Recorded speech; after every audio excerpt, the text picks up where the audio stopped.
어제도 잠깐 이야기했습니다만 한덕수 권한대행이 이완규 씨를 법제처장을 헌법재판관으로 지명한 것, 이거는 모든 사람들이 지금 울분을 토하고 있는데 왜 이랬던 것이고 어떤 노림수가 있는지 하루 정도 지났으니까 조금 이제 안개가 걷히는 상황일 것 같은데요. 일단은 차근차근 보죠. 일단 이 사람을 철회시킬 수 있습니까?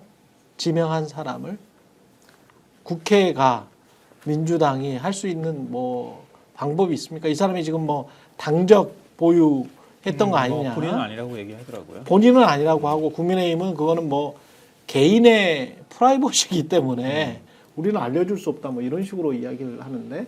언론에는 뭐 당적을 보유한 적이 없다라고 얘기를 합니다. 국민의힘도. 예. 언론에 일단 그렇게 설명을 하는데 이건 뭐 정확하게 사실 파악을 할 수 없는 부분이죠. 그래서 정석대로 하면은 여기서 정석대로 하면은 원래는 이제 인사청문회나 이런 데서 거짓말을 하면 안 되는 데서 이제 확인해야 될 사항인데 그렇죠. 인사청문회를 열어주면 안 되는 거죠. 지금 상황은. 그렇죠. 인사청문회를 열게 되면은 이제 뭐 30일 내에 이제 하지 않을 경우에는 임명 강행할 수가 있기 때문에 그렇죠. 그래서 이제 인사청문회를 근본적으로 열면 안 되는 상황이기 때문에 이거 확인이 안 될 것이고 그럴 경우에는 사실은 정석적인 방법으로는 이것을 임명을 막을 방법을 근본적으로는 없는 거죠. 그래서 정석적이지 않은 방법으로는 가령 한덕수는 지금 이 지명을 한 사람이 임명 철회를 하는 게 가장 깔끔한 거거든요. 그런데 본인은 지금 의지가 없기 때문에 한덕수라는 사람을 탄핵을 한 후에 후임의 의사를 물어서 지명 철회할 의사가 있느냐 이걸 이제 확인을 계속 해나가는 방법이 하나가 있는 것이고 두 번째는 법적 대응을 하면서 여기서 법적 대응이라는 거는 오늘 언론에 이제 여러 가지 얘기들이 나왔습니다만은 예를 들면 지금 당장 이제 하겠다는 것도 있지 않습니까? 지금 이제 권한쟁의 심판을 청구하고 가처분 신청을 동시에 내고 그다음에 뭐 일부에서는 헌법소원도 얘기를 하고 여러 가지 방법을 통해서 이게 이제 어쨌든 간에 이 한덕수라는 사람이 지금 위헌적인 권한을 행사했다라는 게 헌법학계의 대다수의 지금 의견인 거잖아요. 예, 그렇죠. 오늘 언론을 보면은 그동안 보수적인 스탠스를 취해왔던 헌법학자도 이 부분은 위헌적인 어떤 권한 행사이다라고 평가를 하고 있는 상황이거든요. 그러면은 이런 것들을 근거로 해서 법적인 대응을 취해 나가면서 계속 좀 시간을 일단은 좀 벌어놓고 시간을 여러 가지 방법을 통해서 벌어놓고 이 대선 이후까지 어떻게든 이 상황을 만들어서 차기 정권에서 임명 취소를 하는 방법 이런 것들이 이제 모색하는 그런 흐름도 있습니다. 그런데 이 모든 것을 어쨌든 간에 이 모든 것에 있어서는 생각대로 되지 않을 경우에는 어쨌든 간에 생각대로 되지 않을 경우에는 언제든지 이게 이 해법이 작동하지 않을 가능성들이 있어서 이게 상당히 위험한 상황이다라는 거에 대해서는 언론들의 평가들이 일치하는 상황인 것 같습니다. 근데 이게 뭐 굉장히 치밀하게 준비한 것 같아요. 제가 볼 때는. 그러니까 우리가 뭐 보수 우위가 돼야 된다, 단순히 그런 생각만 한 건 아닌 것 같고요. 법률적인 검토까지 다 한 것 같아요. 그러니까 이렇게까지 이른바 내란 동조를 했다고 의심받는 사람이 그러니까 내란 피의자를 임명을 해버리는 거잖아요. 더군다나 전 처음 보는 것 같은데 혹시 그런 사례가 있는지 모르겠어요. 그러니까 직전 법제처장이죠. 그리고 윤석열 정권 그 대통령하고 뭐 46년 직위는 빼놓고 얘기한다 하더라도 그 대통령직 인수위원회까지 들어간 사람 아니에요? 정치 활동을 사실상 한 사람이에요. 어찌 보면은. 그렇죠. 네. 당적은 갖고 있다 안 갖고 있다 이런 걸 떠나서 그랬던 사람 장관급을 그냥 바로 헌법재판관으로 꽂아버리는 경우가 있었어요. 좀 본 적이 없는 것 같거든요. 이런 식을 이렇게 만약에 임명을 했을 경우에는 틀림없이 아마 굉장히 거센 여론의 반발이 있을 거라는 거를 충분히 예상했을 거다. 이렇게 임명하면 아무리 마은혁 재판관 임명이라고 하는 카드를 맞바꾸려고 시도했다 하더라도 민주당에서 재탄핵을 하겠다고 덤비거나 이렇게 할 가능성이 있다는 걸 왜 생각을 못 했겠어요. 그러니까 이거는 단순히 윤석열이 내 친구 좀 임명해줘 이렇게 얘기해가지고 하는 차원을 넘어서는 굉장히 치밀한 배경이 있고 계획이 있지 않고서는 이렇게 임명하기 어렵다는 거예요. 윤석열이 한덕수한테 그렇게 말을 했다고 하더라도 한덕수도 자신의 이익이 뭐 좀 일치하는 부분이 있으니까 받아들였을까요? 그렇죠. 그러니까 예를 들면 이제 그런 거예요. 제가 당장 그냥 생각하기에는 그가 두 가지인 거예요. 하나는 한덕수가 대통령 놀이에 빠졌거나 대통령이 되고 싶거나. 또 다른 하나로 굳이 우리가 가능성이라고 생각해 볼 수 있다고 하면은 이게 보수 진영에서 바라볼 때 이번 한 번 헌법재판관 구성을 바꾸는 게 아니라 만약에 다음번에 민주당이 집권하잖아요. 그럼 헌법재판소 구성이 더 민주당 쪽으로 기울어지게 돼 있어요. 왜냐하면 민주당이 집권하는 사이에 대법원장도 교체될 거란 말이에요. 그렇죠. 그럼 대법원장이 진보 성향으로 만약에 대법원장이 임명된다고 하면은 민주당이 재집권을 성공하게 된다. 그러면 2030년이 되잖아요. 예. 그럼 그 이후에는 국민의힘이 보수 성향의 재판관은 한 명밖에 못 들어가. 국민의힘 추천 몫으로. 국민의힘은 어쨌든 백석 정당이라고 가정한다고 하면은 헌법재판소에. 헌법재판소는 그럼 8대1 구도가 되는 거나 마찬가지가 된단 말이에요. 그리고 국민의힘은 뭘 시도를 해도 안 되는 헌법재판소는 그냥 민주당에 확실하게 기우는 현상이 나타난다. 이걸 걱정했을 거고 그것뿐만 아니라 대법원도 역시 마찬가지예요.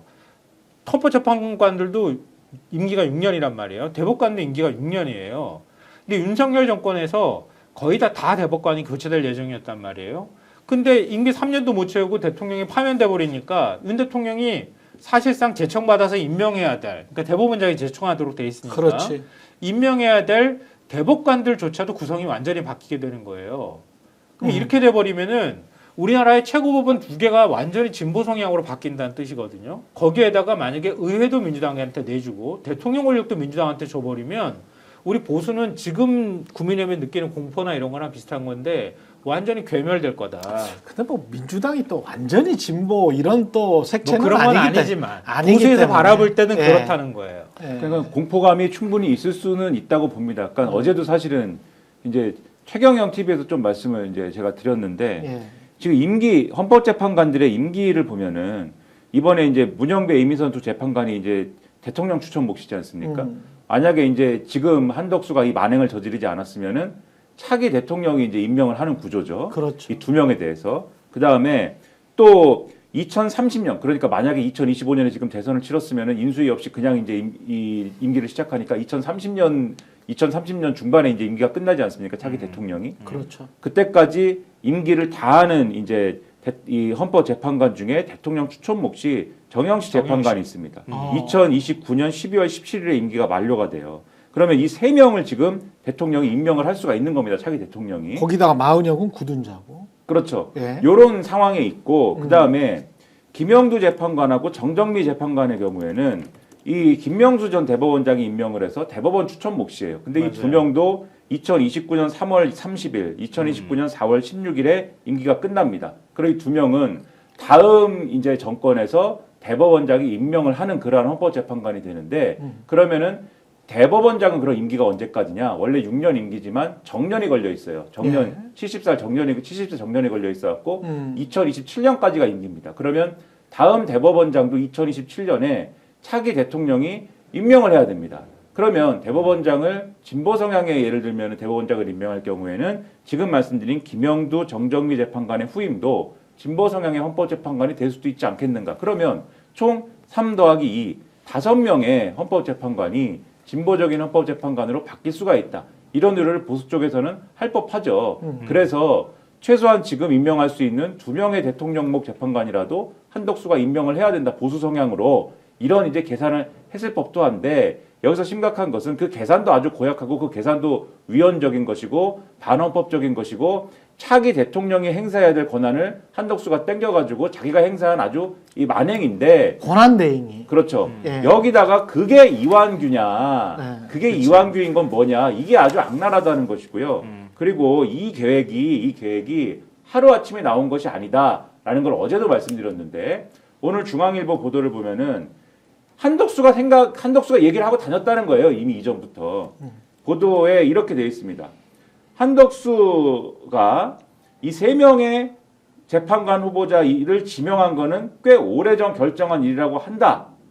지난달 24일 직무에 복귀한 뒤 그때부터 이 마은혁 재판관 후보자 임명과 동시에 대통령목 헌법재판관 후보자 2명을 지명하겠다는 의사를 핵심 참모들에게 밝혀왔다고 한다. 그리고 이것을 국민의힘 쪽에도 전해왔다라고 국민의힘 관계자가 얘기를 했다고 합니다. 그러니까 이때부터 얘기를 했으니까는 3월 30일, 31일 날 권성동 원내대표 이런 사람들이 어제 말씀드린 바와 같이 했지. 우리가 정부랑 협의해가지고 지명할 거야. 자꾸 한덕수 탄핵 얘기하면 우리가 지명할 거야. 그러니까 이때 얘기를 한 거죠. 그러면 한덕수가 그 앞단에는 뭘 하고 있었습니까? 탄핵 소추가 돼가지고 일을 안 하고 있었잖아요. 그렇죠. 그 기간 동안 이 생각을 해냈다는 건데 혼자 집에서 뭐 술 먹다가 해냈겠습니까? 어디랑 소통을 하고 이 생각을 해낸 거 아니겠습니까? 그럼 이 아이디어의 원천은 어디서 왔겠습니까? 윤석열로부터 왔다고 우리가 의심을 할 수밖에 없는 거죠. 오늘 방송 어떠셨습니까? 마음에 들었다면 구독, 좋아요로 스픽스를 응원해 주십시오. 여러분들의 구독, 좋아요는 가장 큰 힘이 됩니다. 스픽스 구독, 좋아요.